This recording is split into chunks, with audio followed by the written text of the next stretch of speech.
I've been listening to a lot of talk lately when it comes to freight brokers mistreating carriers. There is no need for this in this type of market, especially.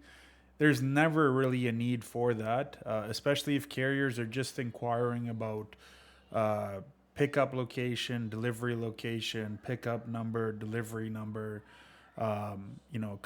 commodity specs, like dimensions, weight, so on and so forth, are load bars needed, and so on and so forth. So just talking about this kind of stuff should not be a recipe for brokers to go out there and just start screaming, yelling, and acting condescending towards carriers in that manner, or truck drivers in that manner. Okay, so there are a few things that you should definitely not do as a broker. Okay, one of those things is definitely being impossible to reach. I think that being impossible to reach is a recipe for disaster for you as a broker, to even entice that carrier to potentially work with you in the future. Okay, your lack of responsiveness can definitely be a detrimental point in the relationship between you as a freight broker and them as a carrier, in whatever capacity that they operate, whether it's a fleet or just a mom and shop company with 6 trucks, a truck or two or three, as an example.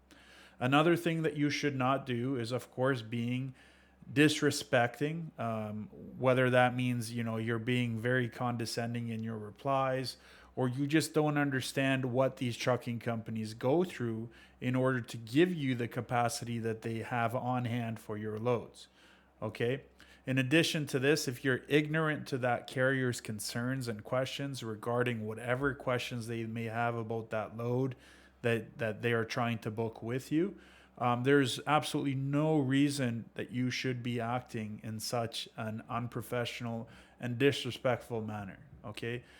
Some other things that you should not do is to not provide full shipment details. That's a big no-no. So if something is 40,000 pounds, make sure you let them know. If there's multiple pickups, make sure you let them know. Don't post loads that are picking up out of Detroit. The next thing you know, this load is actually picking up out of a place like Flint, Michigan, right? That's a big pet peeve for carriers, when the information is just inaccurate or not full at all in that respect. Okay.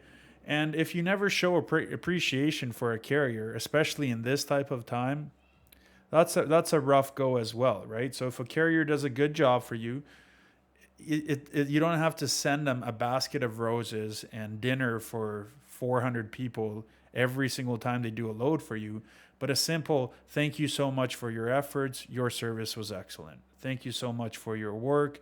Looking forward to working with you in the near future. Something that simple can go a long way. Okay.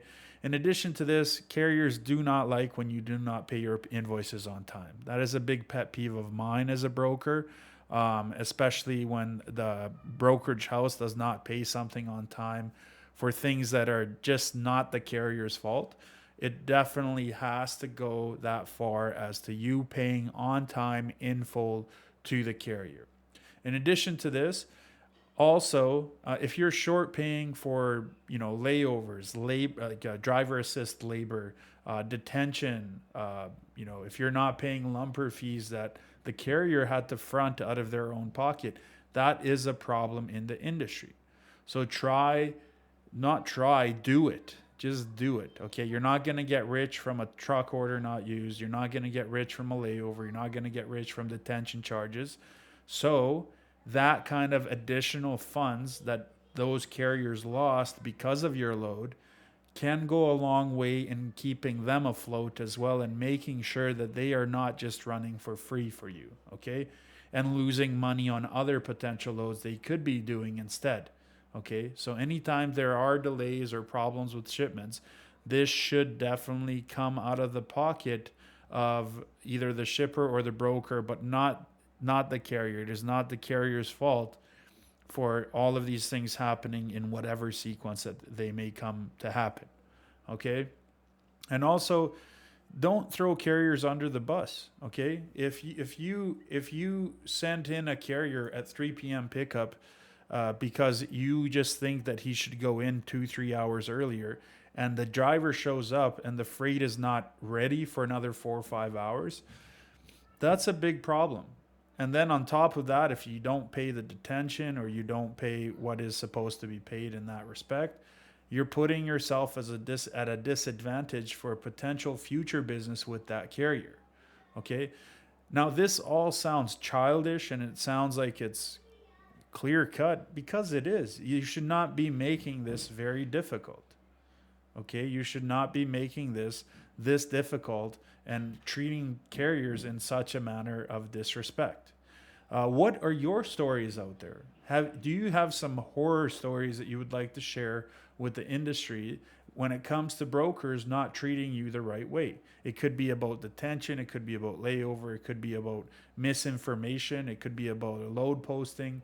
What is it that really messes up your workflow and your ability to generate the maximum amount of profitability, and also, in addition to profitability, your maximum amount of revenue that you can bring in and generate for your trucking company, whether you're the owner or just the dispatcher, whatever the case may be?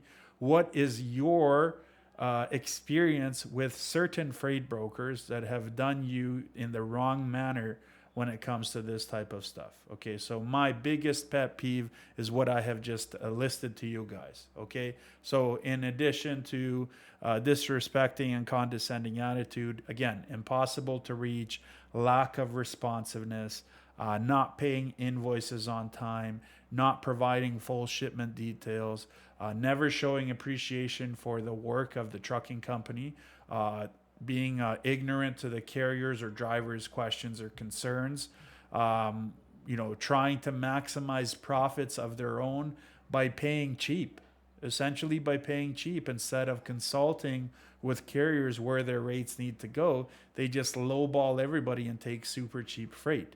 In addition to this, short paying for things like detention, layovers, labor, driver assist, and so on and so forth. Whether positioning, even freight brokers that position themselves as a boss instead of a partner, so that just never show the appreciation, always disrespecting, always condescending attitude. Okay, and then of course throwing carriers under the bus when it's definitely the broker's fault for something going incorrect or going wrong when it comes to movement of freight. Okay, so this is what I mean when I say this is a huge problem in the industry. One of the big problems in the industry is this attitude and this carelessness, this not wanting to work together to achieve a common goal. Okay, so with that being said, please share your stories about freight brokers in the comment section below. Like, share, subscribe to the channel would really mean the world to me. And thank you again for the ones that are following. And catch you on another load. And respect. God bless. And we'll talk again. Ciao.